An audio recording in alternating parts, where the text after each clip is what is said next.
Hey friends, welcome back to the Guitar Max channel, and let's talk about Marshall amplifiers. I just got back from the 2025 NAMM show, and of course Marshall always has a big presence there. What are the new amplifiers, new endorsing artists, Marshall news, what's going on with that company? Well, the really big news actually has nothing to do with the amplifiers themselves, and don't get me wrong, I love the amplifiers.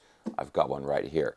But the truly big news about Marshall is who owns the company now. And if you remember, about a year and a half ago, there was big news because a majority share of the company had been sold to Zound Industries. And Zound Industries was a Swedish investment firm. But now, Zound Industries has sold to Hongshang Capital, which, as the name sounds, is a Chinese investment firm. Now, that alone is pretty interesting, and yes, the Marshall family does still own part of the company, but the other stuff that I really find interesting is some of the other companies that this investment firm also owns. And I don't want to make any assumptions here, but if you look at some of the other stuff that they own, it doesn't give me a whole lot of confidence for the future of Marshall. So I've got a couple things up here that I want to show you guys. First of all, I've got a general overview article of the sale, and then I also am looking at the portfolio for the investment company here, and I want to show you both of this stuff. But of course, guys, real quick, if you enjoy videos like this, checking out cool new guitars and also staying up on all the latest news in the guitar universe, and you have not already subscribed, please consider subscribing right now. Okay, first, let's go ahead and look at this article here. This is over on Yahoo Finance News from Bloomberg. Hongshang confirms $1.1 billion deal to acquire rock icon Marshall. Starts off here. From Bloomberg, Hongshang Capital Group has agreed to buy a majority stake in audio equipment maker Marshall Group AB in a deal valued at about $1.1 billion. They're buying a majority stake. That's important. Goes on here. The founding Marshall family will retain a more than 20% stake in the Stockholm-based company, whose guitar amplifiers have been used by rock legends, including Jimi Hendrix and Eric Clapton, according to a statement Friday. The announcement confirmed an earlier Bloomberg News report that Hongshang, the investment firm formerly known as Sequoia China, was nearing a deal for Marshall. Hongshang is a venture capital and private equity firm investing across technology, healthcare, and consumer sectors.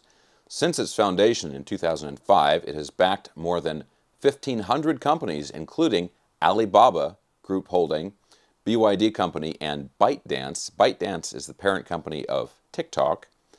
Its website shows. This transaction, which is subject to regulatory approvals, will mark Hongshang's largest investment in Europe to date. The firm manages more than $55 billion in assets. An audio technology and design group, Marshall traces its roots back to 1962 in the UK, according to its website. Its products range from amplifiers to headphones and wireless speakers. It has a presence in more than 90 markets. Closely held Swedish group Zound Industries acquired Marshall in 2023, while the founding Marshall family remained a shareholder.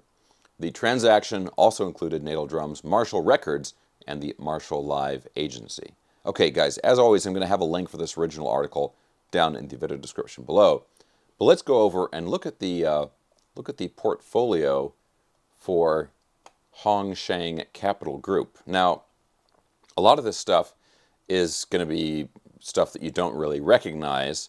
Like they were saying, a lot of it is technology companies and so forth. But there's some things that kind of jump out on here. So Alibaba, that is obviously, that's the website you go to order all kinds of Chinese goods that can be shipped to the USA.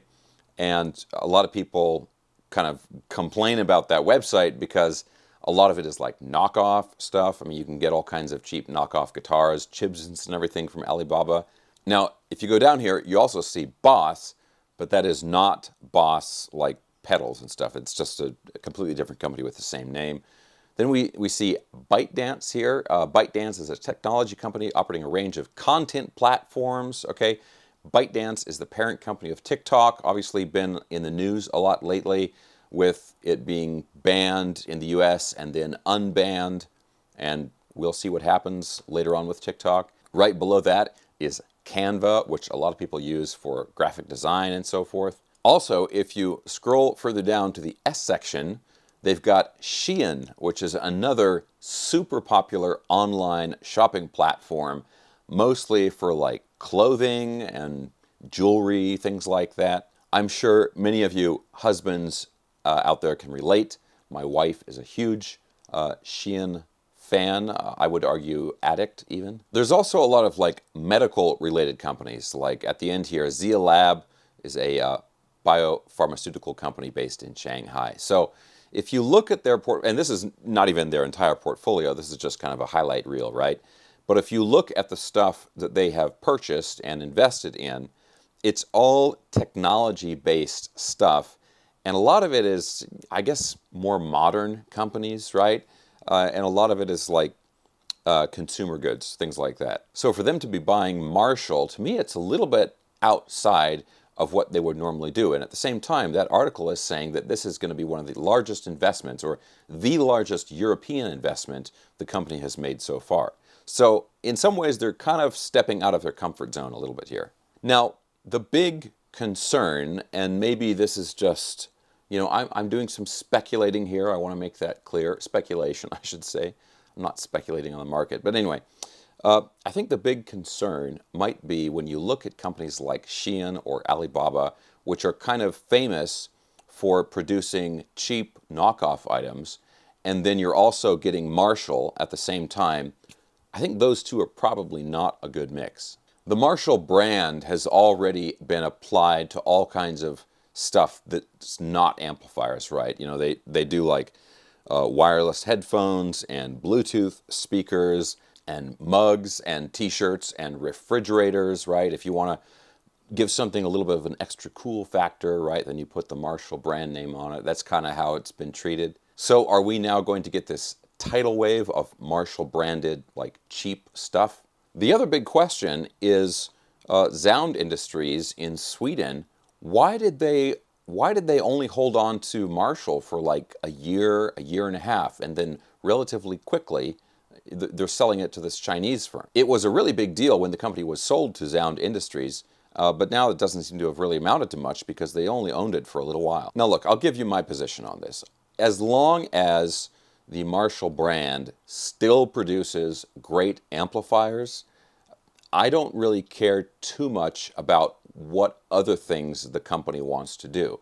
And I can understand if it turns out that the company is going to make way more money selling Marshall branded wireless headphones for cool people to wear on the bus or something, right? And they make more money doing that.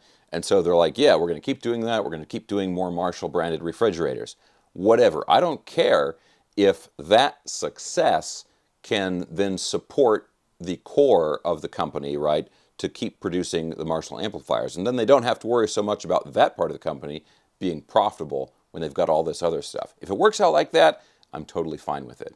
But at the same time, we could get into a situation where it's like, no, we want Marshall amplifiers for everybody, and we want them to be cheap, and we want to crank them out, and we're going to end up really diluting the legacy of the company. That would be a big downer. But as always, what do you guys think this means, and what do you think is going to happen for the future of Marshall? Let me know down in the comments section below. While you're typing that, I'm going to read another article here on Yahoo Finance.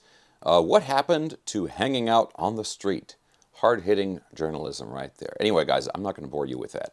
Let me know your thoughts down in the comments section below. I will have links for these original articles and the portfolio of the company down in the video description below. And guys, as always, if you enjoyed the video, give me a thumbs up, subscribe if you haven't already, and I'll talk to you very soon.